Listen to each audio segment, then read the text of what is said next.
Beep to beep to beep. How are you, good folks? Welcome back to the Court of the EDI. Just good afternoon, good evening, good night, wherever the hell you may be. Right, so, free speech. Free speech. Right, let's talk about free speech. At the heart of what we do as warrior teachers is free speech. That's the truth of the matter. And I always say that the first tenet of EDI, rather than DIE, is that people have the right to be left alone. Because that tenet, that people have a right to be left alone, effectively undoes extremists every time, because they require you to move to take account of their extremism. Right? Now, excuse me, frog in the throat. It's Kermit. Get the hell out of there, Kermit. So, free speech is an important thing, because from free speech becomes free thought. And if you haven't got free thought, you're not free at all. So the importance of free speech is really deeply embedded as like the name through a stick of rock across the warrior teacher program from years 1 right the way through to the now burgeoning year 3. God help me, right? So free speech is something that I'm consistently interested in, and free speech is very important. We must get that message out to the young about free speech. That's the most important thing, really, because the young don't get it. So it's interesting to see. We're back in America again. Oh, say, and all that, right? Could do with changing that. I don't know what to change it to. Harvard is consistently ranked. Harvard is as good as it gets. That's the theory. Harvard is consistently ranked one of the best universities in the United States. But, and here's the but, FIRE, which is the name of the website here, I don't know what their affiliations are, but FIRE frequently finds itself in the odd position of giving this all-star academic school failing grades.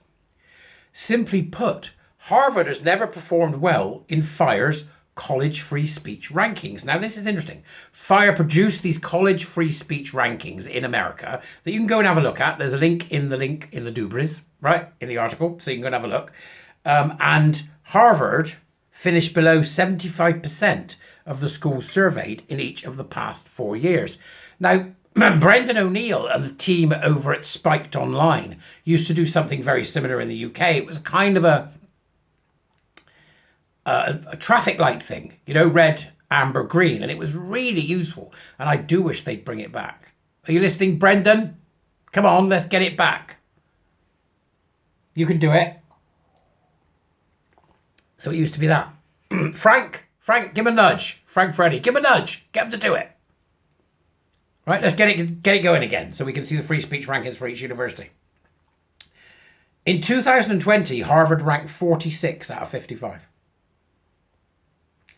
In 2021, it ranked 130 out of 154, and last year it ranked 170 out of 203.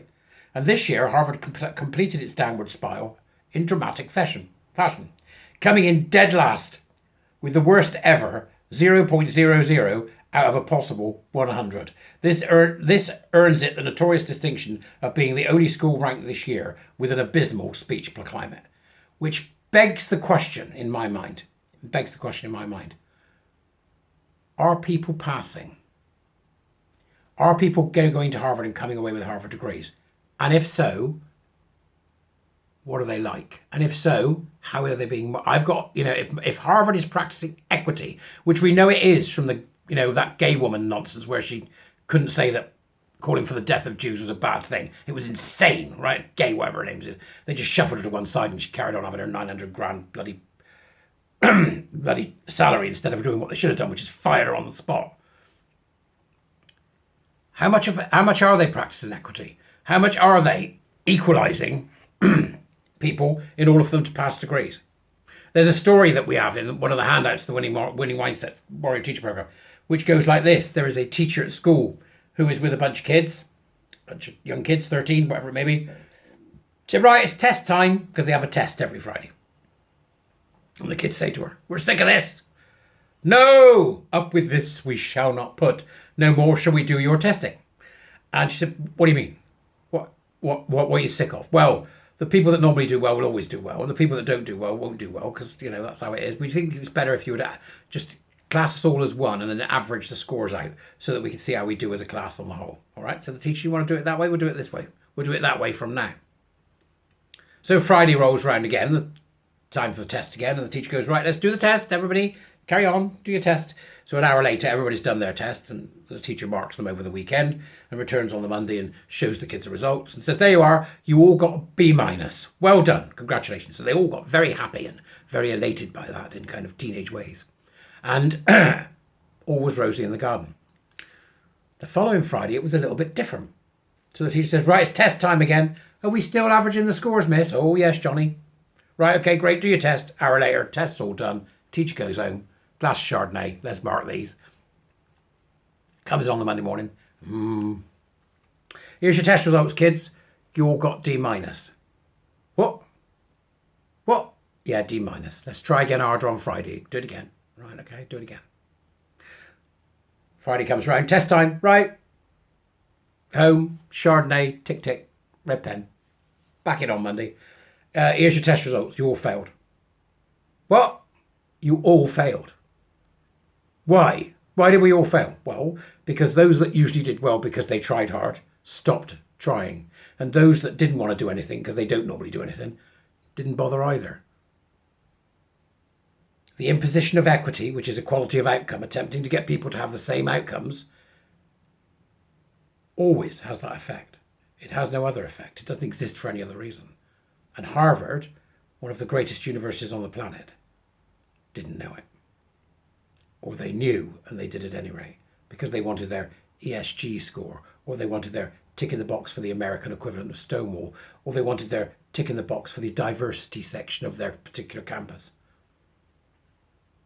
The kids then fell into rancor and hate and disagreement about who'd caused the problem. There it is in a microcapsule. That's what happens. Equity is a murderous ideology, and it only ends in one thing, and that's murder. Death, killings, starvation, deprivation, state-sanctioned life, where the state will tell you how you live. And if it can happen to Harvard, it can happen to anyone. Because people are stupid enough to believe that equity is something it's not. Equity is not equality of opportunity. The public sector equality duty says quite clearly that equality of opportunity should be promoted, not equity. And there you have it, Harvard. How many organisations that you're in, peeps? The ones that, I mean, 5,000 subscribers. On average, I get about 900 people watching me or bothering to watch, which is great. And they vary, they're different people each time. So I'll ask you to put in the comments or to retweet this. Retweet? And to post this on Twitter or X, whatever you want to call it, or Facebook or Instagram, where the hell you want to post it. And tell me on there, let's get this conversation going. How many of you are suffering under DEI initiatives in work? How much of this bull is being pushed? And how much of these people trying to get some kind of equitable outcomes rather than going for equality of opportunity, which is a filtration system that gets rid of the idiots so we can achieve the best? How long is it going to take? Labour have embraced equity fully now. You know that, right? Equity, the flattening of everything, everybody's treated the same, there is no difference, right? I love that saying about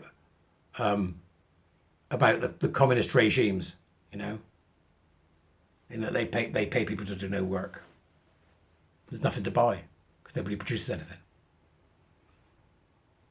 There was a wonderful thing, I'm sure I've mentioned this before, what if it's still around, about a guy who was taken from Cuba to an American supermarket and he was crying. He couldn't believe what he saw. Couldn't believe what he saw. The abundance that equality of opportunity gives us, as opposed to the death that equality of outcome gives us. It's just surreal. Anyway, go and have a look at it. It's interesting, I think, the idea of the rankings. Come on, Brendan, Spiked Online. Let's start doing this again. I think it's a good. See you later.